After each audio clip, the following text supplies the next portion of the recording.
And we start now. No, we start at 10:45. But Kinsley is going to be running a little bit late each week because she has conflict. So we're just going to go ahead and get started. We're going to start with our prayer before study at the back of your reading guide.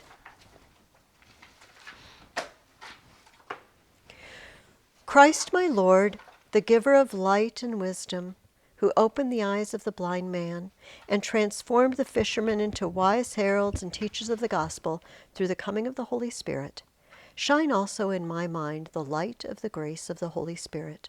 Grant me discernment, understanding, and wisdom in learning.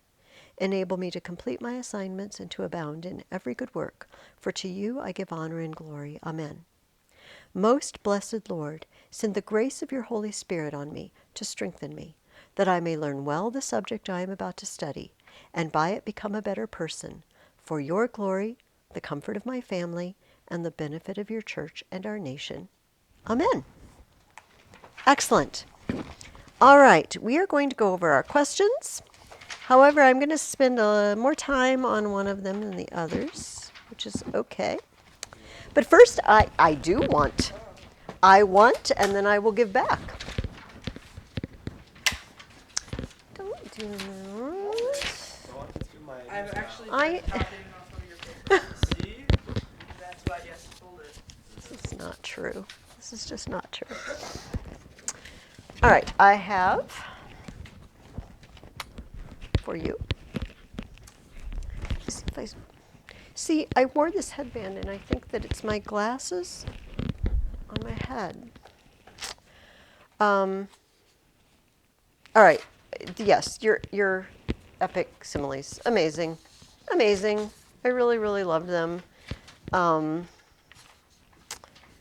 like number 2. I should have put a heart around number 2, Finley. Oh, this is somebody's St. Columba in the book. That is not this class. Oh, I have double Miriam. Yes. If you put the here, so this is my note to you.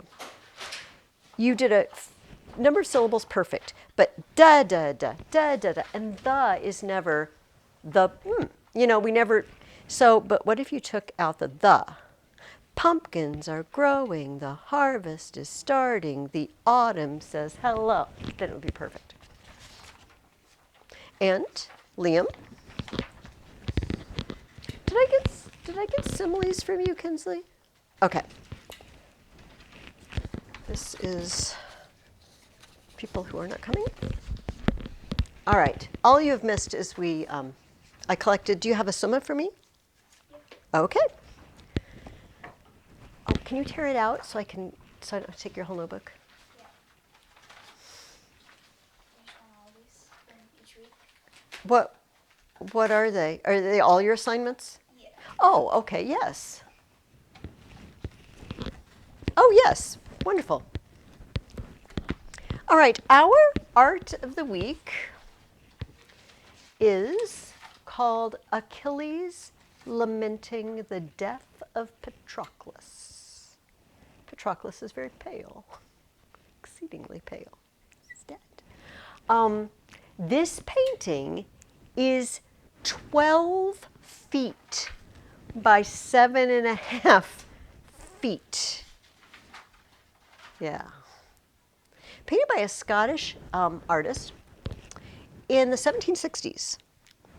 And because in the 1760s, Miriam and you guys would remember maybe, there was a poet named Alexander Pope, and we read part of Pope's essay on man, the guy who said, whatever is right, in that big long poem that I read excerpts from. Pope did a translation into English of the Iliad. And this was in honor of Pope's translation of the Iliad. How long has it been since there was a translation that somebody painted a 12-foot by 7-foot painting in celebration? The interesting thing to me is that even today, people are still making new translations of the Iliad. Because, and this is my lifelong goal, I want to read it in Greek someday. So I'm working so hard. Because it's just not the same when you read in another language. Especially poetry, fails. But the fact that he did a 12 by 7-foot painting. And this story at this point was, what, it was almost 2,500 years old. This story that we're reading. This amazes me. I will pass this around if you want to see it up close. Everybody is very sad. Yes. If I redid the Iliad, will someone paint anything about me? Maybe, but it has to be really good, Henley. It has to be groundbreaking, a groundbreaking translation. But it could happen, because people are still doing it. Just sit there. All right, let us take a look at our questions on page 13. And we'll start with book 13. Remember the grand plan. What's the end plan for the end of the war? Who's going to win this war? The Greeks. Troy's going down. There's no hope. It's done. The gods have decreed it. What's the plan, though, short term? Get Achilles' foot. And we're going to do that by making the Trojans win for a little while. And of course, we read last week poor Hector, who says, "Oh, just trust Zeus. Zeus is awesome." And I had you think a little bit about that, how Zeus, for instance, might be different than God, the true God. You may or may not have mentioned this instance. It's okay if you didn't. But this is a glaring example. Zeus is just using him. He's just using him. He doesn't really seem to care. So I think part of the tragedy is it moves your heart, because this poor guy is clueless. He really believes he can trust the gods, but can't. All right. Book 13 is called Battling for the Ships. What would the Trojans like to do to the ships? Burn them. And so the Greeks can't go home, and they can't get away. And presumably they can just slaughter them. Also, they would lose all their supplies and things. So I asked you, how does Poseidon rally the Achaeans in Book 13? What does Poseidon do? This is kind of a broad question. There's many ways you could have answered it. So don't be afraid to give me your answer. What does Poseidon do? Talks to the Ajaxes. The Ajaxes. Yes. And does he go down and say, "Hey, I am Poseidon," and No, he's he's disguised. disguised? And does anybody remember what sort of things he says? How he prods them?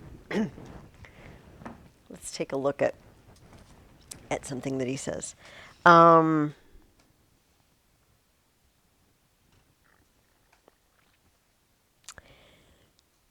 Ajax, Ajax, both of you, fight to save the Achaean armies. Call up your courage. No cringing panic now.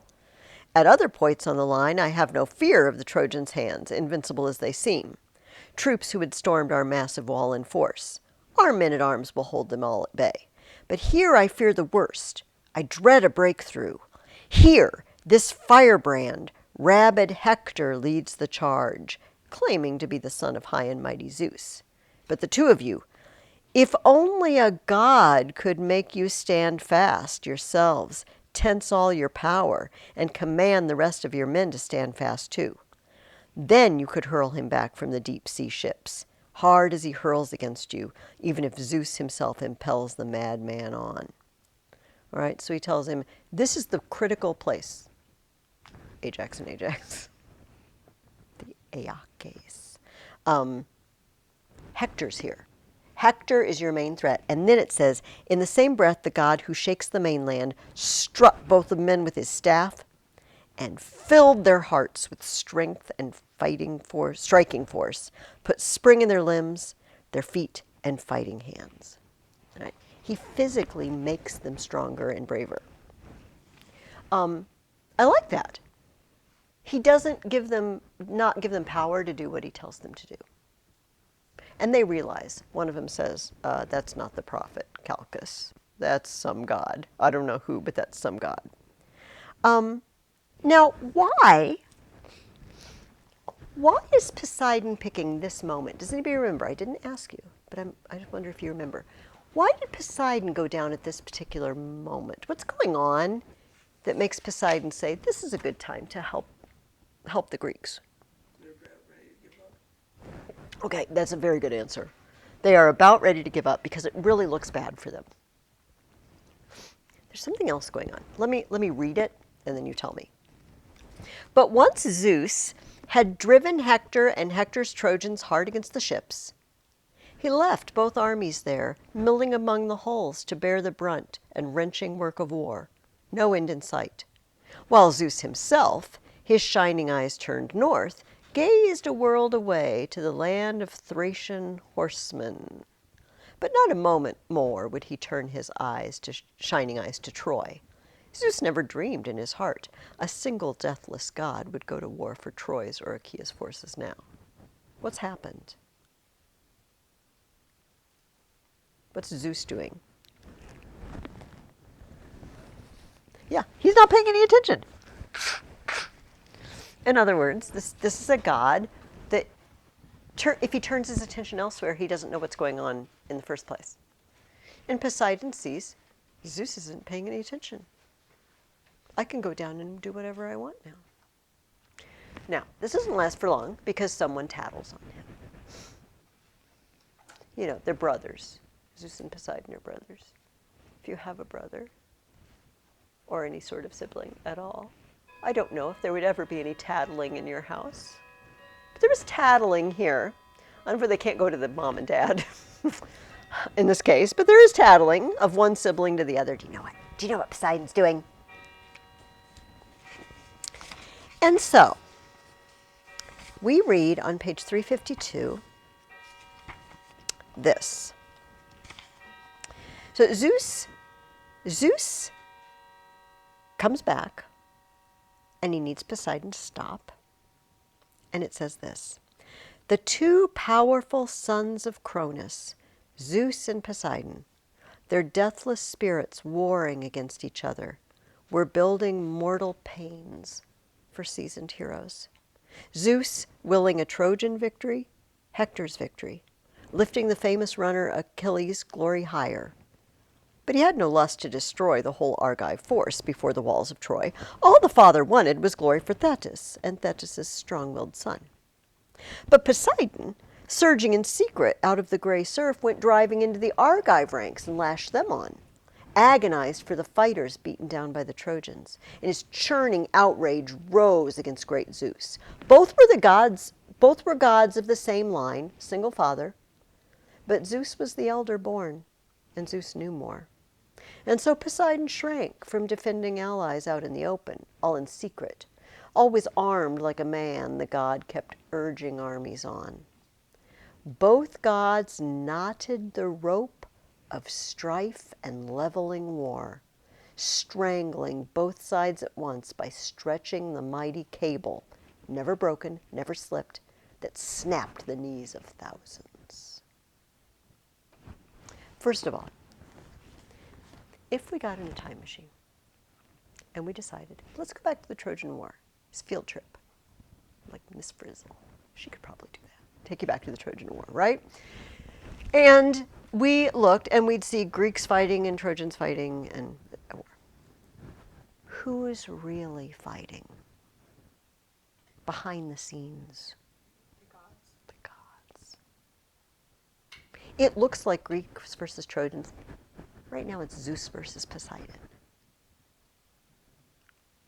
That's what's really going on. And what did they do? It says, both gods knotted the rope of strife and leveling war, strangling both sides by stretching the mighty cable, never broken, never slipped, that snapped the knees of thousands.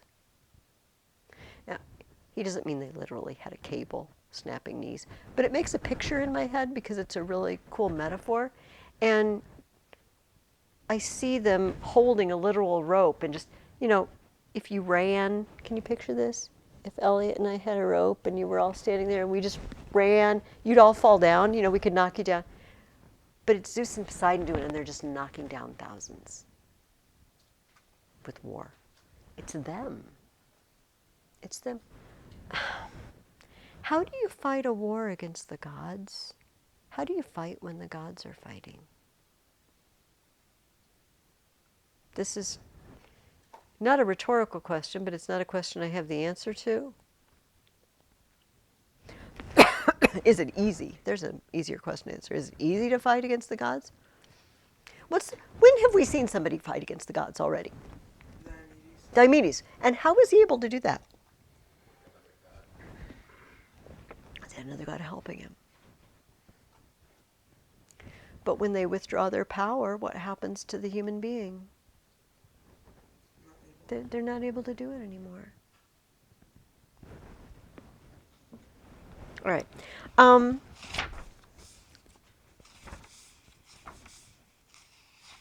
me see if there's anything else in book 13 that I wanted to touch on. Okay. Book 14. Well, I'll look at the title of book 14 in a minute. First, let's look at our question. Beginning of book 14. What does Agamemnon advise them to do? What shall we do, according to Agamemnon? Retreat. And what does retreat mean in this case? Go home. By my count, this is the third time Agamemnon has said, let's go home. Once he claimed it was a test. Once it was obviously not a test. And now here's the third time already.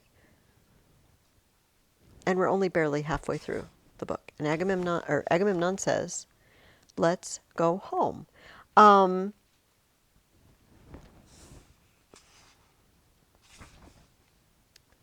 He says, no shame in running, fleeing disaster, even in pitch darkness. Better to flee from death than feel its grip.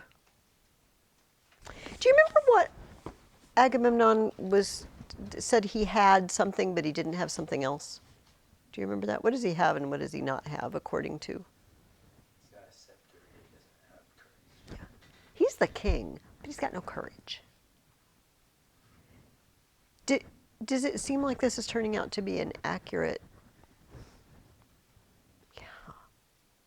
So who stands up to answer him? Who speaks back? Odysseus. And I asked you how he responds. I kind of meant by that, there's one key phrase that he uses, but does he agree or disagree, I guess, first of all? He disagrees. He says, what's this, Atrides, this talk that slips from your clenched teeth? You are the disaster. That's pretty harsh. Agamemnon says, this war is a disaster. Odysseus says, you're the disaster. Would to God you commanded another army, a ragtag crew of cowards instead of ruling us. The men whom Zeus decrees from youth to old age must wind down our brutal wars to the bitter end until we drop and die, down to the last man. That's how it must feel after 9 years. Apparently, our whole life is going to be in this war. We're all going to die here. So this is how you'd bid farewell to Troy, yearning to kiss her broad streets goodbye, Troy, that cost our comrades so much grief. Now, where's your sense? You fill me with contempt. What are you saying? Has Agamemnon done anything else so far in this story that seems to lack sense? Or maybe he didn't use good sense? He stole Achilles' war bride and alienated their best fighter. Maybe not the best move strategically.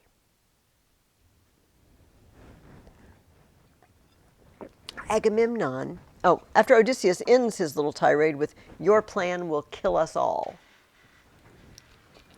here's what Agamemnon answers. "A painful charge, Odysseus, straight to the heart. I am hardly the man to order men against their will to haul the oar-swept vessels out to sea. So now, whoever can find a better plan, let him speak up, young soldier or old. I would be pleased to hear him." I am hardly the man to order men. Who is Agamemnon? What's his job? And they're all kings, though. What's Agamemnon? What's this? He's the king of the kings. He's the high king. I am hardly the man to order men against their will to do anything. You're the very man who's supposed to order men to do things, whether it's against their will or not. What is up with Agamemnon? I mean, that is sort of a rhetorical question.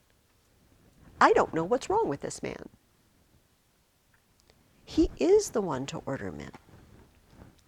Diomedes jumps in and says, "Let's go back to the fighting. We have no choice." All right. So, Zeus is distracted. And in book 14, Hera decides she's going to make him a little more distracted. Because Poseidon is wreaking havoc. And she likes it. Because she's pro-Greek. And just, I know I keep saying, reminder, why is Hera so pro-Greek? Why does she hate the Trojans? Because the one dude didn't give her the apple. Because she didn't get the apple. She's not the fairest. So we like it that Poseidon is stirring up the Greeks and the Trojans are losing. And if Zeus notices, she knows this is going to be ended. So we need to distract Zeus. And I will distract him how? With what? With my beauty. With my overwhelming beauty. So she gets herself ready to go see Zeus. And I want to read two things. First of all, I'm going to go all the way back to book 3. And this is to set the stage. Hector has gone back into Troy and he said, "Paris, you're scum. Well, you get out there and fight. You know everybody's just fighting because of what you did." So Paris gets ready to go out to this single combat. And here's how it's described. "First he wrapped his legs with well-made greaves." Greaves are the thing that protects your shins. "Fastened behind the heels with silver ankle clasps. Next, he strapped a breastplate round his chest, his brother Lycaon's that fitted him so well. Then over his shoulder Paris slung his sword, the fine bronze blade with its silver-studded hilt, and then the shield strap, and his sturdy massive shield, and over his powerful head he set a well-forged helmet, the horsehair crest atop it tossing, bristling terror, and last he grasped a spear that matched his grip." Have you noticed several times we've had scenes like this? Every time somebody gets ready, first he grabbed his helmet, then he grabbed this, then he put on his breastplate, then he fastened his sandal. Now, listen to the description of Hera.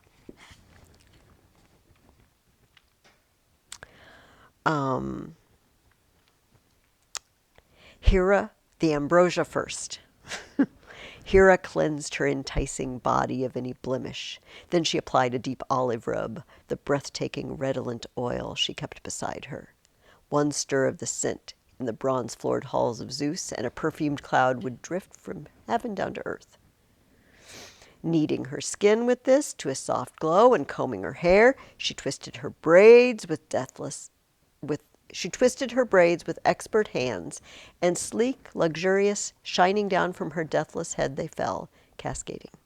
Then round her shoulders she swirled the wondrous robes that Athena wove her, brushed out to a high gloss, Sorry. She pinned them across her breasts with a golden brooch, then sashed her waist with a waistband floating 100 tassels, and into her earlobes, neatly pierced, she quickly looped her earrings, ripe mulberry clusters dangling in triple drops, and the silver glints they cast would catch the heart. Then back over her brow she draped her headdress, fresh fine veils for Hera, the queen of the gods. Do you notice any similarity between the two descriptions? First she put on this, then she put on this, then she did this, then she did that. After we've read that sort of thing several times. What's Hera really getting ready to do? What are those other people getting ready to do when they put a, what? Go to war. Go to war. What's Hera getting ready to do? Fix this so they can- In other words, go to war. She's getting ready for battle. Except she doesn't wear armor, because her battle's different. Her battle is against Zeus's will.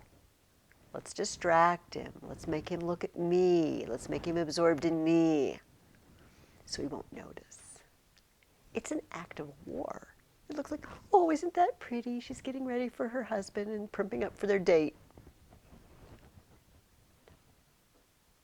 So the name of this chapter is Hera Outflanks Zeus. What is flanking, and when do you usually hear it happening? In war, and it's like either battle someone or they shoot arrows at each other. Technically, it's going around on your sides. Your flanks are your sides. So you got two battle lines, right? And if one of them can stretch out and fold the other one back, you can come in on the sides and flank them. Or if you send your cavalry around, say, on one side, best if they don't see what you're doing, go around a clump of trees or whatever, and come in from the side. Now they're fighting in two different directions. That's bad for them. If you outflank them, it usually means they're probably going to lose, or they're going to lose a lot of people. She outflanks him. She tricks him. She maneuvers her way around him so Poseidon can keep raging. So not only is Zeus fighting Poseidon, Zeus is fighting who else? Hera.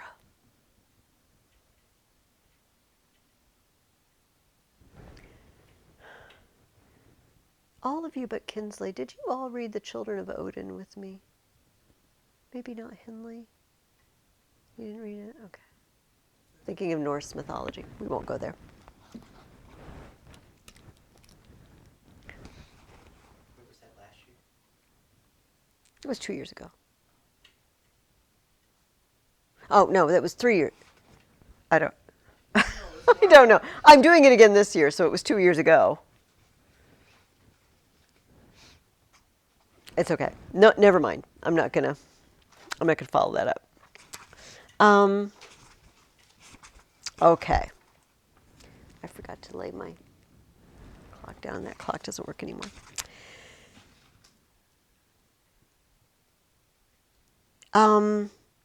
Zeus finally does notice what's going on. And he has to put a stop to it because this is not the short-term plan. We gotta get the Achilles stock going through the roof so we can bring him back and win him glory.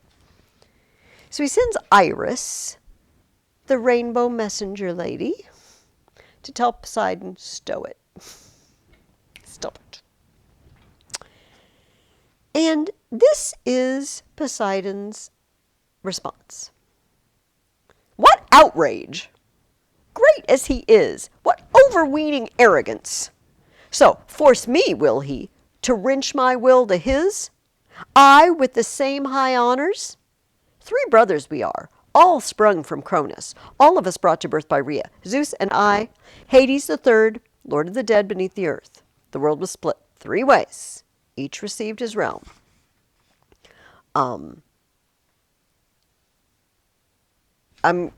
He goes on about that, but I just want to highlight again. He will force me, wrench me, my will to his, I with the same high honors. Does he sound a little bit like anyone we've already met delivering a speech a little like that? What? He's going to wrench my will to his? I deserve the same honor. Achilles. I mean, this could be in Achilles' speech. So force me, will he, to wrench my will to his? I with the same high honors? Now, what was Achilles' response? This is not a trick question. It's just a really easy question. When Agamemnon takes the girl, Achilles' response is, How could you do that? yes, and then what does he do? And then he just sits. And Yeah, well, I quit. I quit. Job's done. I quit. So, let me look a little farther at what Poseidon's response is. Iris says, do you really want me to take that answer back to Zeus? Is that really what you want me to say to Zeus? And he says, true, Iris, immortal friend, how right you are. It's a fine thing when a messenger knows what's proper. Oh, but it galls me, it wounds me to the quick when the father tries to revile me with brute abuse. His equal in rank, our fated shares of the world the same. Still, this time I will yield for all my outrage. All right. I don't think it's fair, says Poseidon. But all right. This time. How would this story have been different? I guess this is a rhetorical question, too, to think about. If either Agamemnon or Achilles had had that response. I don't think it's fair, but still, this time I will yield. the Greeks would have won much quicker. The Greeks would have won much quicker, and a lot of people would still be alive, certainly. Including, as we're going to find out, Patroclus. It was a bad move. All right. Skipping on, I asked you at the end of book 15, what does Homer compare, this is big Ajax to, at the end of book 15? Henley. A show rider. Do you know what he means by that? Like a horse dude. Yeah, like a horse dude in a circus or a rodeo. And you know the ones that can stand up on the horse or jump from horse to horse and not kill themselves? I'll probably kill myself just getting up on the one horse. He's up on the ships, right? Remember, the ships are all pulled up on shore, and they've built a rampart, they've built a ditch and stakes, but the Trojans are swarming in, and they want to get close enough to the ships so they can just fling fiery torches at them and catch them on fire. And Ajax is up on the ships with his long pole that he uses when he's fighting from deck, and he's jumping from ship to ship, like the show rider jumps from horse to horse. But when a show rider jumps from horse to horse, why does he usually do that? You said, in what context is he doing that? Or what would be his purpose in doing that sort of thing? To entertain us. Because he's awesome.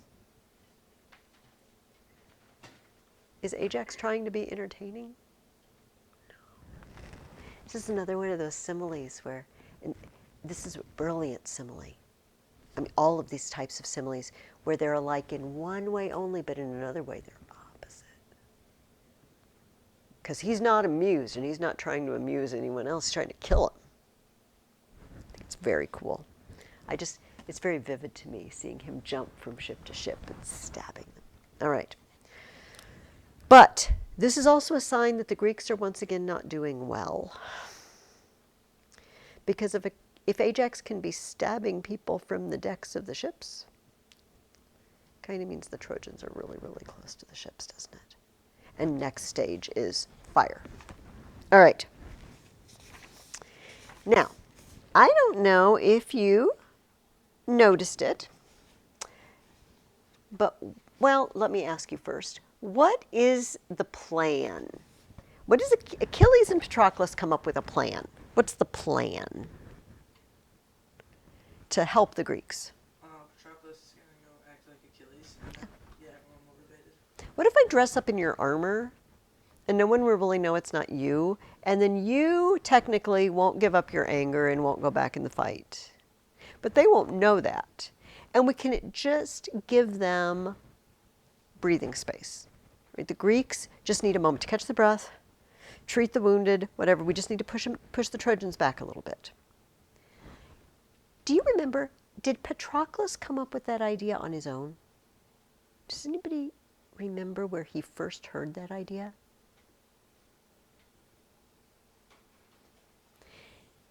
You might remember there was a time when almost every main Greek warrior was wounded. This is why Agamemnon wanted to go home. And one of the wounded was a guy named Machaon. We don't hear a lot about him, but he's their doctor. You don't want your doctor to die, because then a lot of other people are going to die. And Achilles notices, which tells me Achilles is watching the fighting. Achilles is keeping tabs on what's going on. And he says to Patroclus, that looks like Machaon. Isn't Machaon they're bringing back to the ships wounded? Why don't you run along and go check it out? And Patroclus does, and he finds Machaon wounded, and he's there with Nestor, the old guy, who talks a lot. I don't know what else to say. Bless his heart. And Nestor says to Patroclus, if deep down some prophecy makes him balk, some doom his noble mother revealed to him from Zeus, at least let Achilles send Patroclus into battle. Let the whole Myrmidon army follow your command. You might bring some light of victory to our Argives. And let him give you his own fine armor to wear in war, so the Trojans might take you for him. Patroclus, yes, hold off from attack. And Achaea's fighting sons get second wind, exhausted as they are. Breathing room in war is all too brief. Nestor, bless his heart, planted the seed. So Patroclus goes back, and finally he sees the ships being inundated with Trojans. He goes back crying to Achilles. And he says, you heart of iron, he was not your father, that horseman Peleus. Thetis was not your mother, never. The salt gray sunless ocean gave you birth, and the towering blank rocks. Your temper's so relentless. I don't think you have normal parents at all.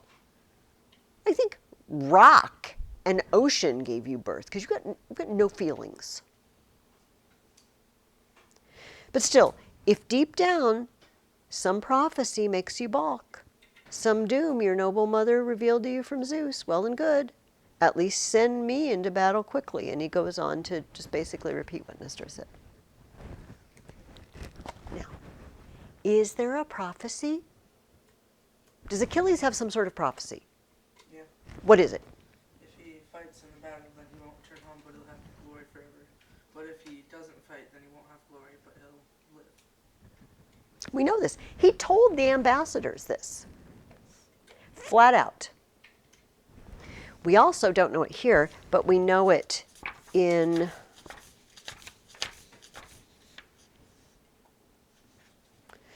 okay. You read through 18 this week, right? It's the beginning of 18. Oh, yes. When he finds out Patroclus is dead, or he suspects he's dead, he says, dear gods, don't bring to pass the grief that haunts my heart. The prophecy that mother revealed to me one time. She said the best of the Myrmidons, while I lived, would fall at Trojan hands and leave the light of day. He's got two prophecies. But listen to how he answers Patroclus. I get no explanation for this. No, my Prince Patroclus, what are you saying? Prophecies? None that touch me, none I know of. No doom my noble mother revealed to me from Zeus. Just this terrible pain that wounds me to the quick, that Agamemnon dishonored him is the pain. He doesn't just say, no, there's no prophecy. He says, listen to it again. No, no, none that touch me, none I know of. No doom my noble mother revealed to me.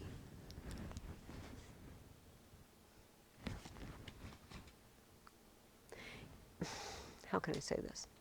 So, if the three of you, sorry to leave the ladies out. It's a compliment because we're going to say you'd never do such a thing, okay?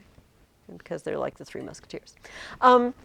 So, you have done it again. Your mother said, don't eat this pie. It's delicious. And she comes back, and the pie is gone. It's the dog.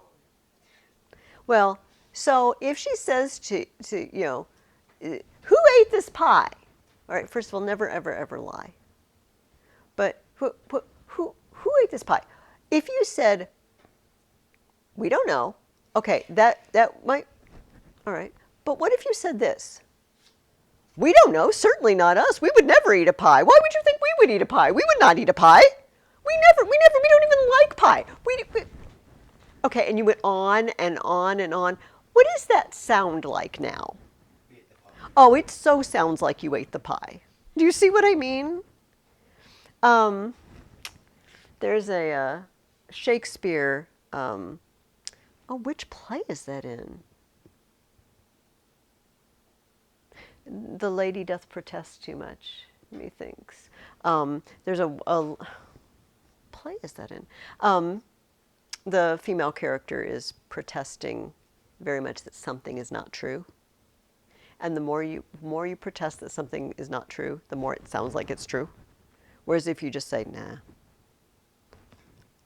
And this is what Achilles does. Here's the question, guys. Maybe you can enlighten me. I have no idea why. And does Patroclus not even know? Has he not even told him about the whole short life with glory, long life, and no fame? Why would he not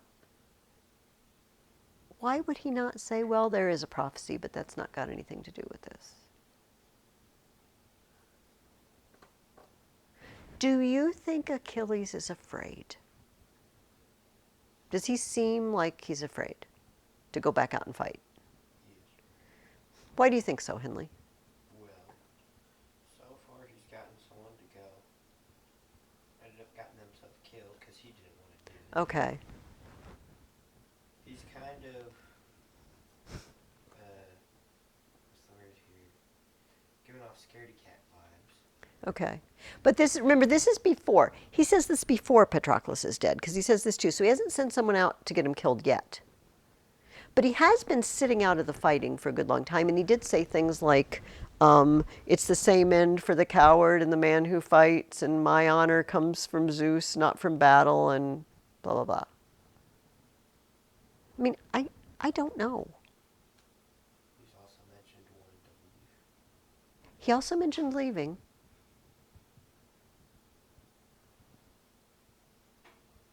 I do not know why he protests so much. We'll just all have to ponder that together. But listen to what he says to Patroclus. He says, okay, this is a plan. I'll let you do it. Here's the situation as he sees it. I'm going to skip around several places, and there's a key word he uses over and over again, and I'm going to emphasize it so it'll be painfully obvious what I mean, but then I'm going to ask you what it is. The whole city of Troy comes trampling down on us, daring, wild. Why? They cannot see the brow of my helmet flash before their eyes. Oh, they'd soon run for their lives and choke the torrent beds of the field with all their corpses, if only the mighty Agamemnon met me with respect. So he says, Patroclus, you go out there so you can win great honor, great glory for me. But once you get the Trojans away from the ships, you can't chase them to Troy. Not without me. You will only make my glory that much less.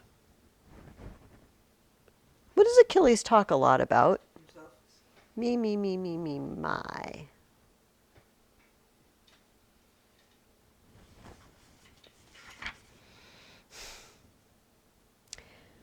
So,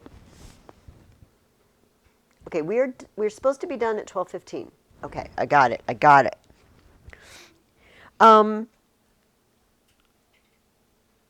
Henley said it himself. Henley, again, what happens to Patroclus? Yeah.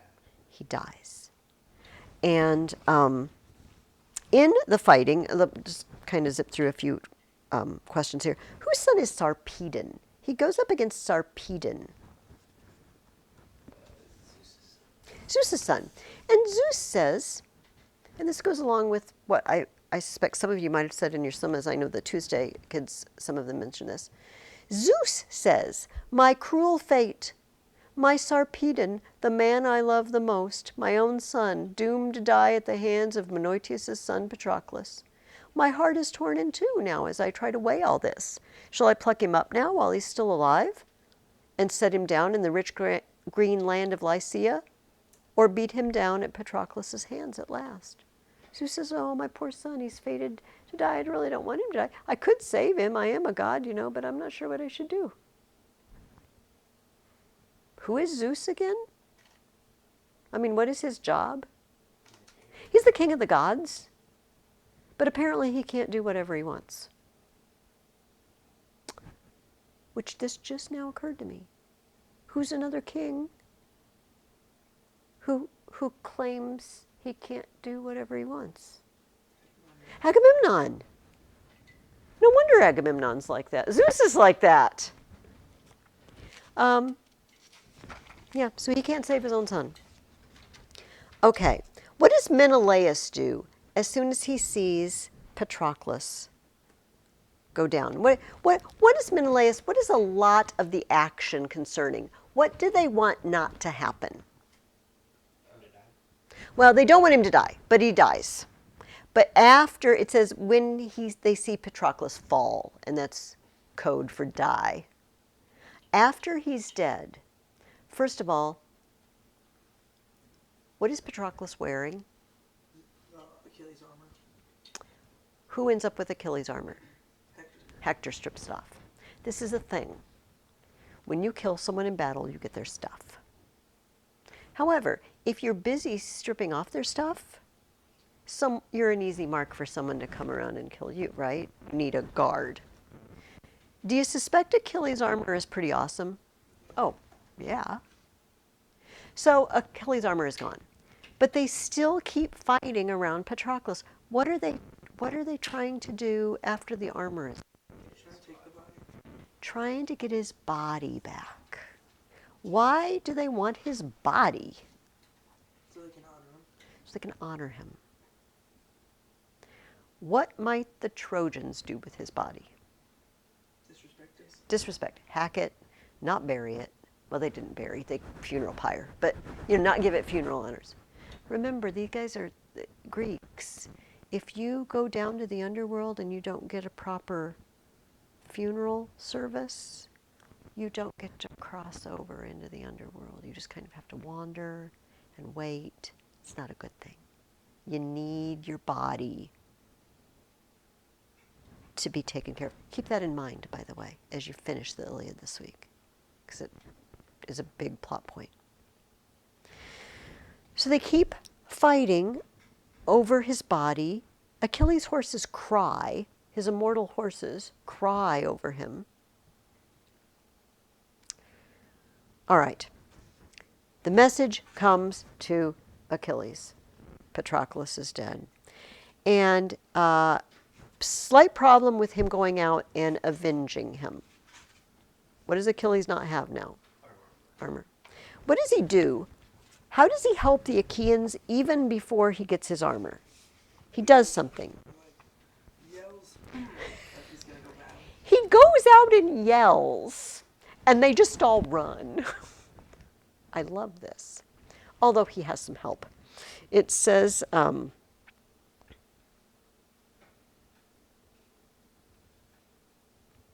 where is it? Oh, he says, show yourself. Show yourself to the Trojans. And it says, as smoke goes towering up the sky from out of a town, cut off on a distant island under siege, enemies battling round it, defenders all day long, trading desperate blows from their own city walls.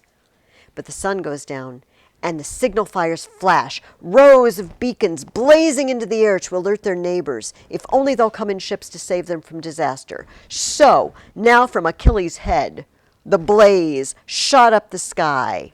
He strode from the rampart, took his stand at the trench, and there he rose and loosed an enormous cry.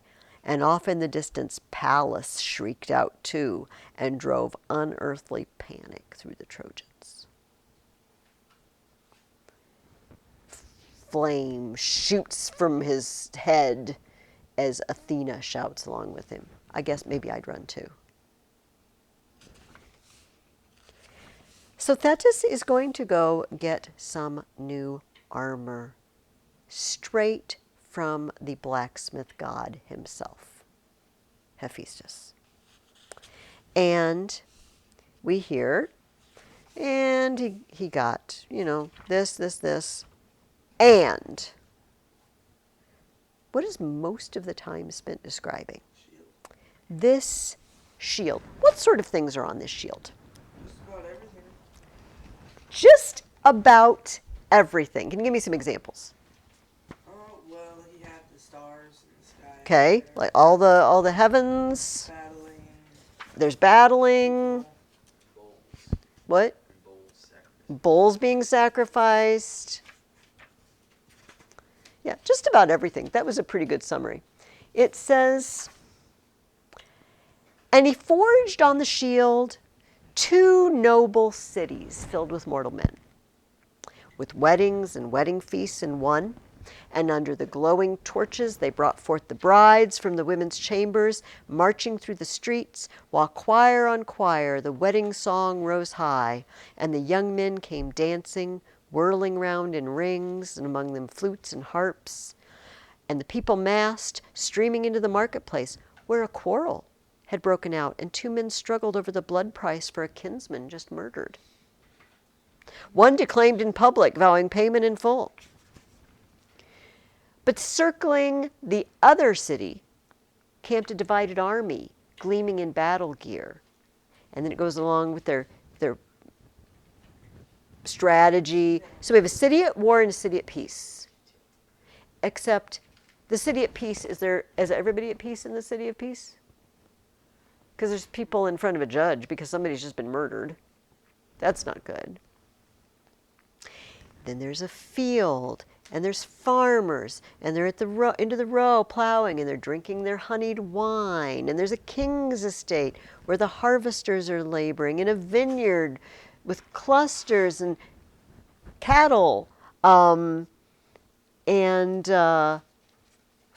woods, and a dancing circle. And we're on the edge of the ocean river. And then it says, and you made a helmet. What? You made a helmet and greaves. So, I said to you, if we think of the shield of Achilles as an epic simile, what does it tell us about life in Homer's day? What kinds of things receive attention? Or what is life like?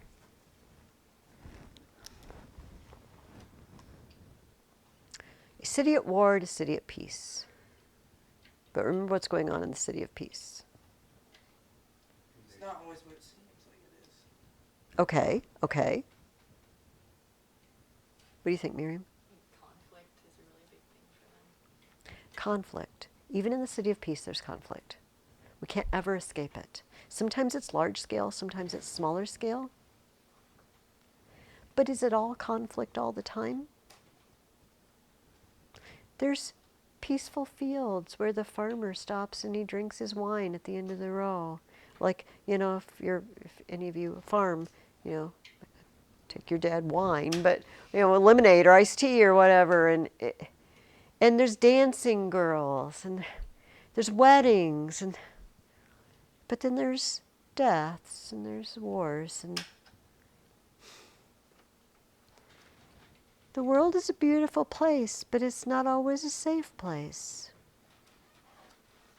but it is a beautiful place. But war makes it something not so beautiful anymore. This is interesting to me. Well, now I want to read to you this poem called The Shield of Achilles by W.H. Auden. This was written after World War I. This is in your reading guide on page 15. It might help you to follow along, just because it's a lot of words. So keep in mind what the shield we just read about, what you read about in Homer was like. It's, well, I can't do better than what I think it was Henley said. It's a little bit of everything. It's just, oh, was it Liam? Liam, just everything. It's life. Life is a little bit of everything. Life is like a box of chocolates. But after World War I, people were not feeling so good about the world and humanity because World War I was very ugly. And so I'm going to read this.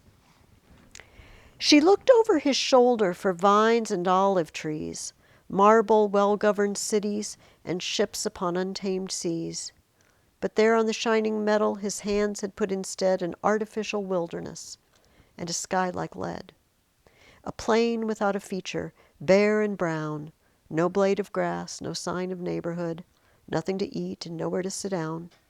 Yet congregated on its blankness stood an unintelligible multitude, a million eyes, a million boots in line, without expression, waiting for a sign. Out of the air a voice without a face, proved by statistics that some cause was just, in tones as dry and level as the place. No one was cheered, and nothing was discussed. Column by column in a cloud of dust, they marched away, enduring a belief whose logic brought them somewhere else to grief. She looked over his shoulder for ritual pieties, white flower-garlanded heifers, libation and sacrifice. But there on the shining metal, where the altar should have been, she saw by his flickering forge light quite another scene. Barbed wire enclosed an arbitrary spot where bored officials lounged, one cracked a joke, and sentries sweated, for the day was hot. A crowd of ordinary, decent folk watched from without, and neither moved nor spoke as three pale figures were led forth and bound to three posts driven upright in the ground. The mass and majesty of this world, all that carries weight and always weighs the same, lay in the hands of others. They were small and could not hope for help, and no help came. What their foes liked to do was done. Their shame was all the worst could wish. They lost their pride and died as men before their bodies died. She looked over his shoulder for athletes at their games, men and women in a dance, moving their sweet limbs quick, quick to music. But there on the shining shield his hands had set no dancing floor, but a weed-choked field. A ragged urchin, aimless and alone, loitered about that vacancy. A bird flew up to safety from his well-aimed stone. That girls are raped, that two boys knifed a third, were axioms to him, who'd never heard of any world where promises were kept, or one could weep because another wept. The thin-lipped armorer Hephaestus hobbled away. Thetis of the shining breasts cried out in dismay at what the god had wrought to please her son, the strong, iron-hearted, man-slaying Achilles, who would not live long. Is this a happy picture? Is there anything happy in this picture? No. In this poem, Thetis looks for a little bit of everything, and there's only darkness and gloom and despair. I find two things interesting. First of all, how horrible people felt after World War I. How depressing. There are novels written about it. A Farewell to Arms is a famous novel by Hemingway about this subject. Second, that Auden chose the Iliad as his inspiration. How can I communicate to people what we see the world is like now? It's like this. If we made Achilles' shield now, it's barbed wire fences, and it's just inane board officials and other people just do whatever they want to you and you're small and have no say. It's horrible. It's horrible.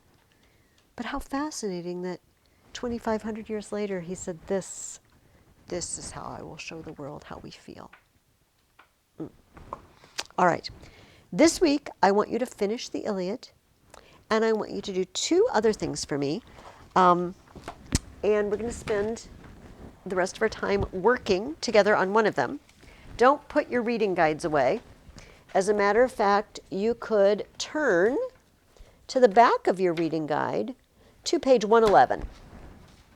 And we're going to be using page 111 in a moment. Two things for you. First of all, I would like you to write another summa. Just like the thing you just wrote for me. Just one paragraph, 250 to 300 words. And the topic is this. Does Achilles love Patroclus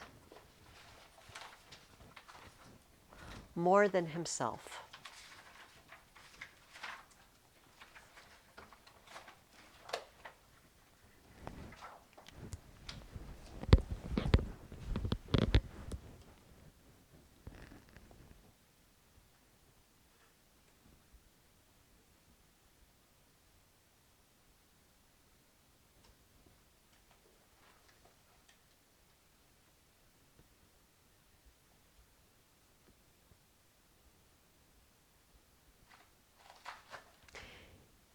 You might have to ask yourself, what does love look like? You might need to tell me that. Remember the me, my? It's all happening because they don't have me. You go out there, Patroclus, but don't do anything that'll take away my honor. But does he seem genuinely grieved? Do you believe Achilles is really sorry for Patroclus? So you're going to, as you finish it, you're going to see the aftermath of this event for Achilles. But also keep this in mind. He had a prophecy that the best of the Myrmidons would die before him.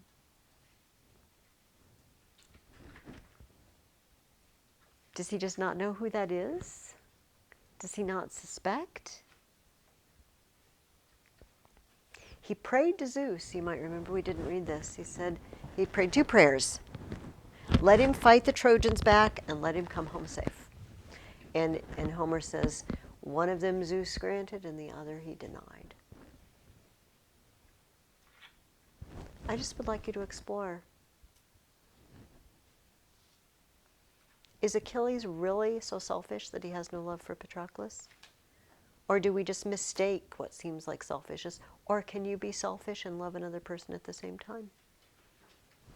That's just all my suggestions. I just want to know what you think. Because, frankly, I'm conflicted. And I'd like to know what you think. All right, is that clear? So this is just one paragraph. At the same time, we're going to start another paper. And all of you, but Kinsley, have done this with me before. But we're, A, because maybe Kinsley's written this kind of paper in the past, maybe not.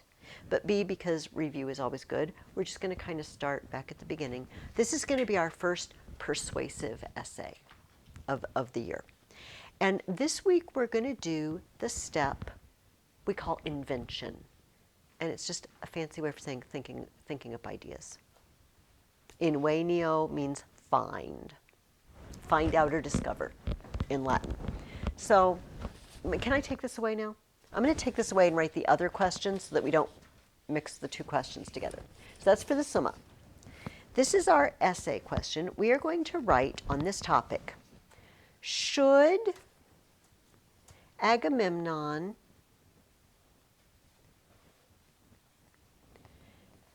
have taken Briseis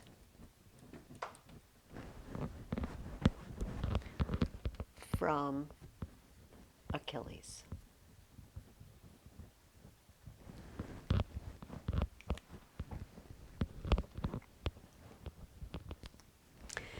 And we're going to start off by thinking of as many reasons why we say, yes, he should. It's totally justified. Or, no, that was a dirty, rotten thing to do, and he should never have done that. Now, sometimes when we're trying to think of ideas, answer questions, sometimes our mind is just full of ideas. Those times are awesome. Sometimes our minds are complete blanks. Those times aren't so good. But the ancient teachers of rhetoric came up with 5 groups of questions that we can ask ourselves and start to get the ball rolling, start to get the juices flowing in our brains. And these are what are on page 111 in your reading guide. They're called the common topics. So just to review, topic means place. It's kind of shifted its meaning now, but it means place, and these are places to visit in your brain. I like to think of them as actual places in my brain. I'm going here and I'm going there. And questions to ask in those places to get the ball rolling. So the first one is definition. What's a definition? What something means or what it is. So for definition, we simply ask ourselves, it says, what is this thing that I am discussing? Into what category does it fall? Can it be divided into smaller categories? By the way, not every question on here is good for every topic, but I like, what is this that I am discussing? Agamemnon took the woman from Achilles. Is it the right of the high king to do what he sees fit, or is it stealing? I don't know. Let's say, what if it's the right of the high king to do whatever he wants? Would I say yes or no then? Yes. I would say yes. I would end up saying, well, he's high king.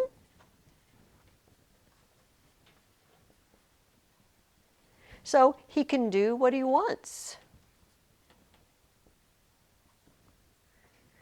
Right? He makes decisions, even though he says, who am I to order men? That always irks me every time I read the Iliad. But I just want to smack him. That's the moment I want to smack Agamemnon. Who am I to order? Gosh. So if I define this thing as, well, kings, he's not only high king, what else is he? What situation are these people in? What are they doing? Fighting a war. So what do we call the guy who's in charge when you're fighting a war? He's the general.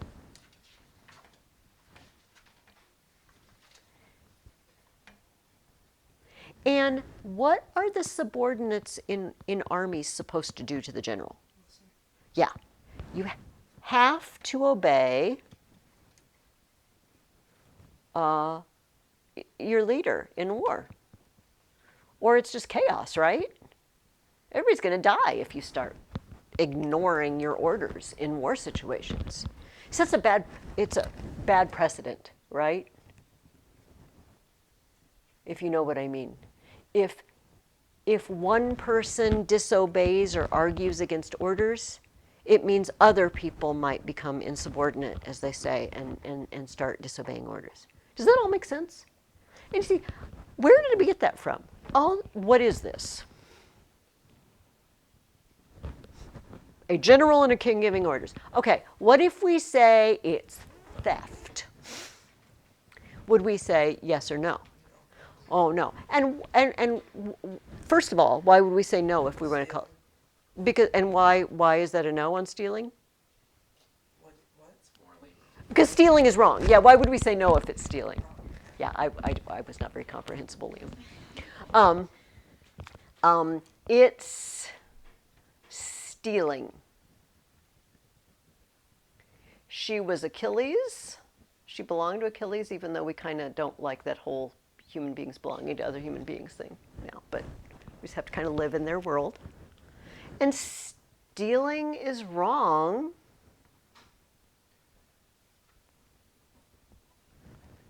Also, when your leader's a thief, does that increase your confidence in the leader, or no, it's, what can we say?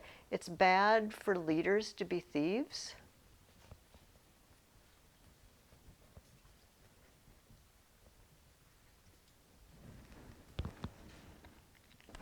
So that's an example of how I might use definition. I might just ask, what is this thing? Who is this person? I could ask another question. I'm not going to do this, but this is something you could do because, by the way, your other assignment this week is to just get as many ideas down on your chart as you can. Add to what we put here, and then come and we're going to steal from each other next week. Yeah. We're going to borrow from each other next week. We're going to share. We're going to share selflessly with each other next week, so that everybody has enough material. So yes, as you finish the Iliad, I would like you to think about this. And there's another common topic here we're going to hit in a minute that will help. But you could ask, well, who is Achilles? Achilles is a subordinate. He's supposed to obey. You know, you could explore this more. Okay, but for time constraints, let's go on to the next one. Comparison. Can it be compared with another thing? To what is it similar? Should Agamemnon have taken Briseis from Achilles?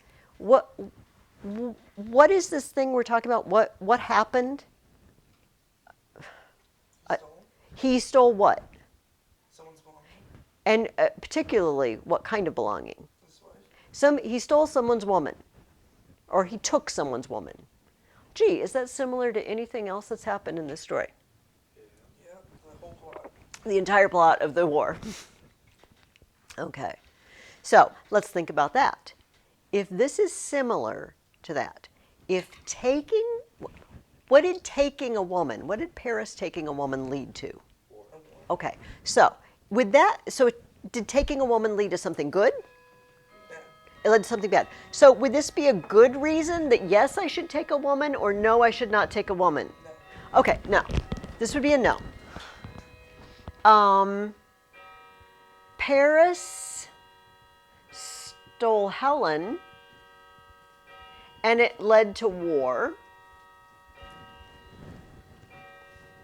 And think about this more. And why, I don't even know how to ask this. Why did it lead to war? What? Oh, He wanted it back. Menelaus wanted her back. okay, and why? Okay, let me say it like this. If Paris visited Menelaus and Helen and he took, I don't know, their silverware, do you think Menelaus and Agamemnon would have gone to war over it? Okay, what is there about taking his woman, his wife, that's different than taking his... It's not replaceable. Okay. Because wives aren't replaceable. And do you, hopefully, do you feel differently about your wife than you do about your silverware? Oh, I hope so. I really... Paris doesn't seem to have much of a heart. So there's a emotional attachment, right, involved here. When you take something away from someone that they're emotionally attached to, bad things happen. Does that make sense to you guys? And you see, I came up with that, how? By comparing it to Helen and Paris. Can we get anything good out of but comparing it? Is there any, yes, you should steal women because it worked out so well for Paris. Got a couple happy years.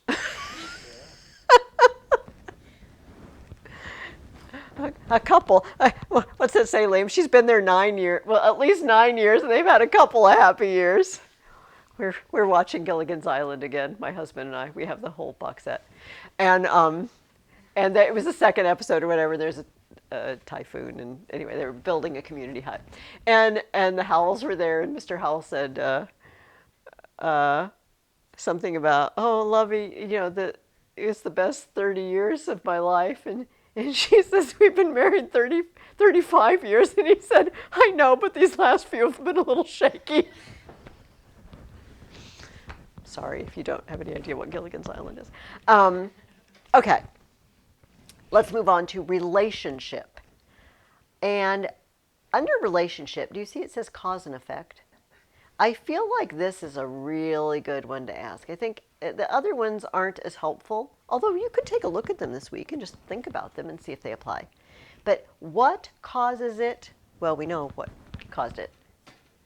Well, no, let's explore that. What caused it?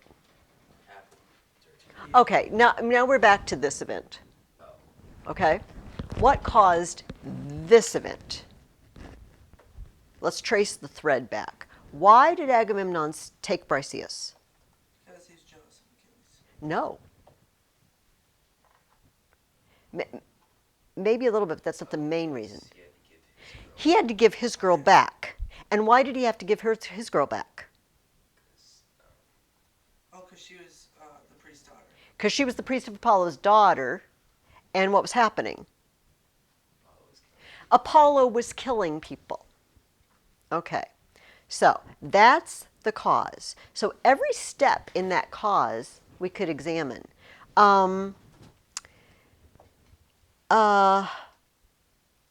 Let's examine the Agamemnon had to give his girl back. Does he deserve a war prize? He's in charge. Does he deserve something? I know. Let's ignore the fact that Agamemnon is kind of a weenie and keeps saying, let's go home. All right, let's ignore that. Is it fair, because this is Agamemnon's argument, is it fair that everyone else gets their stuff and Agamemnon doesn't get anything when he's in charge? He already has plenty of stuff. Yeah. All right, then is that a yes or no? Okay, let's go with it. I'm just going to call him Ag, has plenty of other war prizes, we'll say. He's already rich. And apparently he has a lot of women, too, because, you know, the ambassadors say, we'll give you, how many, 7 women? 10 women? I don't know, that are all skilled weavers and beautiful. And his daughters. Yeah, and his daughter. So just the fact that he has to give his away, all right, I'll go with that. Now, let me play devil's advocate. You are the king. It is good for morale if you maintain a certain level of honor and glory, right? You don't want to just be like the common soldiers. You need to be above them so they will give you respect and listen to orders, and it'll be better for everyone. Taking your head gives him a sense of, like, it shows that he can do what he wants. And Okay, so that would be a yes, wouldn't it? Because I need to show that I have power, that I am the sort of men who can order other men. So in that case, it would be a yes. It shows Ag's strength and position, I guess, power. So others will more likely obey him. It's a demonstration of strength, perhaps we could say, that might, in the long run, be good for the army. I don't know.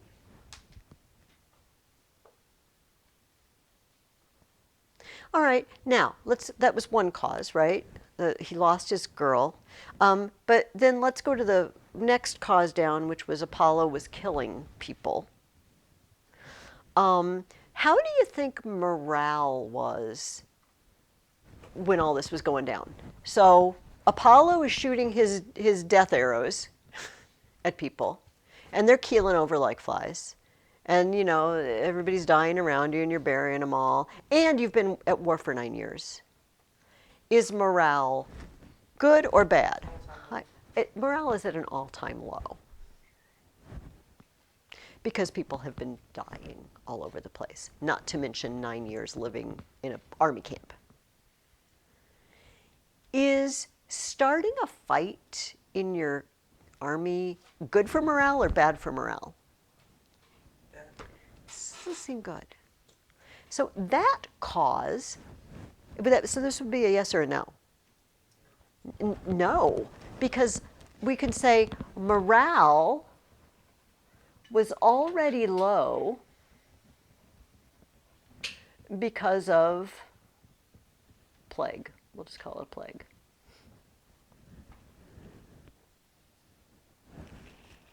People are dying all around you. Starting a fight does not help. Does that make sense to you guys? Yeah. Does it follow the logic? So this is how we use a relationship, especially cause and effect. Now, because of time constraints, I'm not going to explore effect, but I want you to explore effect. We looked at what caused it. You look at what does it lead to. And this will give you a lot of ideas, right? I think it's fairly obvious what it leads to, so I'll let you fill in that blank, all right? Circumstance. Under what conditions does this take place? We already said. Under what is the situation? What's happening here? Stole this girl. Yes, but I mean, what have they been doing? Where are they living? Okay, they're living in an army camp. Yeah. So if you're living in an army camp, what's that like? Do you think soldiers get lonely? Sometimes. Okay. So when Achilles says, I loved her, you're like, dude, you stole her from a town you sacked at sword point, and we, well, you're going to find out in this week's reading more details about that. I don't want to ruin it for you. But could he really be attached to her? Could the war conditions and the loneliness, maybe he's really attached to her. So would that be a yes or a no? No. Achilles, we'll say in war, people become more easily attached. If you know what I mean. Become easily emotionally attached. It's quite possible that Achilles is really honestly saying, she means something to me. This hurt me. Now, Achilles is at war. Has Agamemnon also been at war? Does Agamemnon deserve some comfort? Does Agamemnon deserve compensation? I mean, she was basically his slave. Wasn't really too closely related. No. I don't know. Maybe you guys can think about this week. What sort of things happen in war situations? How does the fact that they're in an army camp or on a battlefield change things? Maybe emotions are running a little high. Maybe, remember we talked about the fact that Agamemnon throws on the lion skin and Menelaus throws on the leopard skin, and things have gotten a little brutal. I don't know if that's a yes. Maybe we could even argue he couldn't quite help himself because he's reduced to a level of brutality from years and years of war, like he has PTSD or something, and he just steals women. You can explore that. But I want to hit the last one. Testimony. What do others say about it? Does anyone say this is a bad idea when it happens? I think so. I think so too. I think Odysseus, for one, and Diomedes, both said this is a bad idea. You might have to go back to book 1 and find out, but I'm pretty sure Odysseus says,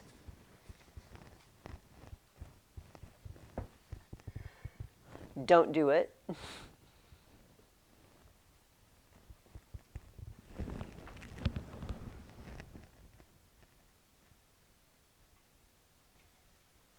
Odysseus also said, "You're the disaster." We read that today. That's pretty. And he could be talking about saying, "Let's go home." He could be talking about everything that's happened so far. Can we think of anybody who says this is a good idea? Is there anybody that's pro, yes, take the woman?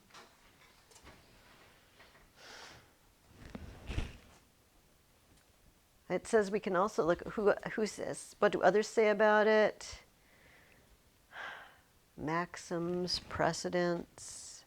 Well, precedents, that would give us another no, wouldn't it? Because the precedent here is Paris stealing Helen. Wait a minute. I just thought of another precedent. Do the gods ever steal human beings? Do they ever take people that they want? All the time. All the time. Apollo says, "Oh, Daphne, I'm in love with you." And the poor girl turns into a laurel tree. I mean, they're turning into cows and trees and fountains all over the place. Gods do it all the time. They snatch up beloveds all the time, and nobody says peep about that. If gods can do it, why can't Agamemnon do it? He's the high king. Zeus does it, right? Is that a yes or a no? Yes. Yeah, it's a yes. Zeus does it. Other gods do it. They don't steal Briseis. Poor Briseis, everybody's stealing her all the time. Do it by it. Take women. That's the it. So in testimony, you could let your mind wander through not just Paris and Helen, but other, Greek mythology that you've encountered and what has happened, how do the gods behave? Think about that, because you just wrote that summa. How are the gods different than the real God? If this is their model, if Zeus is the highest power there is and he orders Poseidon, that's another thing we didn't even bring in. He says, stop it, and says, well, who's he to order me around? He's the high king of the gods. Sorry, but you got to stop Poseidon. How is Agamemnon's situation any different? So here's what I want you to do. I want you to write the summa about Achilles' love for Patroclus. But I'd also like you to, as you read, maybe you can have this out. Maybe you can open up the invention page, and you can just ask yourself some of these questions. And as things occur to you, wait a minute, that's a good reason why he should do it or not do it. Jot it down. Then bring it next week, and we will not steal, but we will share with each other. And we'll do the next step of our paper after that. Okay? And finish the Iliad. And that's it. Any questions at all? All right, awesome.